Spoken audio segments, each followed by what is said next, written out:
So, Lamzu's latest release is the PARO, and this is one extremely slept on ego. It is a medium-shaped ergonomic mouse that is very suited towards more pincer claw grip.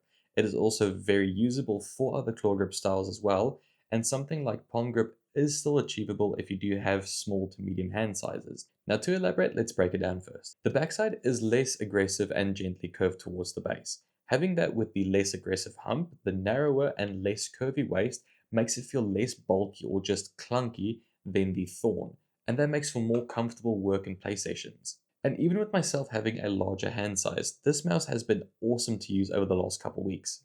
But to break it down even further, let's get deeper into the shape itself. For the main clicks, we do have these very subtle but comfortable grooves for your fingers to rest in. They don't carry all the way through, but that's actually such a good thing because it flows really nice with the shape itself. Now the switches that they've went for with the M1 and M2 clicks are becoming extremely popular.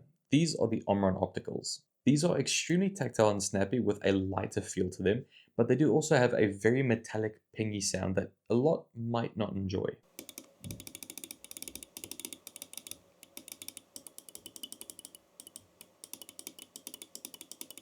Now, as for the click implementation, the pre-travel is basically non-existent. There is a little bit of post-travel though, but it's something that you don't really notice while using it in-game or just even for office use. The click actuation is extremely light and spammable towards the front, but getting more towards the backside, it does tense up a bit more, but it stays extremely consistent. Now, sticking with the theme of the clicks, the side buttons are next, and these are in such a good position, they're such a good shape, and such a good size. They are relatively flat, giving us a bigger surface to actuate. These are more rectangular with rounded corners, and they do protrude a healthy amount. It makes it less obstructive when you want to just glide your thumb over, making it more comfortable to use. Even more so supported by the fact that these side buttons are a little bit more forward facing. This puts them dead center of my thumb, making it easier to reach back for the back side button. And lastly, for the switches that they use, these are the 1.0 Blackshell white dots, which is a common switch in every mouse you'll find on the market. It is a bit more of a heavier switch with a tactile feel, generally giving us good feedback. And although there is pre and post travel present, this isn't something that you'll really notice. Now, as for the scroll wheel itself, Lamzu has opted for the optical encoder. This is decently light with more tactile and well-defined steps. But the middle mouse button, on the other hand, does make use of a 1.0 Blackshell red dot. This is extremely stiff and difficult to use, so I just end up not using it at all. The scroll band itself, though, is pretty typical. It's rounded, made of rubber, and it's also got a decent amount of grip. And just like most releases now, we do have great performance on this thing. We do have the 3395 sensor and a Nordic 52840 MCU. It gives insane responsiveness, great tracking, and also it has the ability to go up to 8000 Hz polling rate. Now, as for the balance and the weight, the PARO is more of an elongated mouse, giving us more room for things to be spaced out in. It has an insane perfect balance in the center, and also the weight comes in at 48 grams, which is, in my personal opinion, a really good solid spot. And something that a lot of you might be fussy about is the coating, and this is really good. Now, clearly from all of this stuff that I've mentioned, there is basically nothing wrong with the PARO. It is virtually a perfect mouse. Now, although that may be the case, there are a couple of things that I would like to bring up there. Now, first thing I'd like to mention is the fact that these skates are not pre-applied.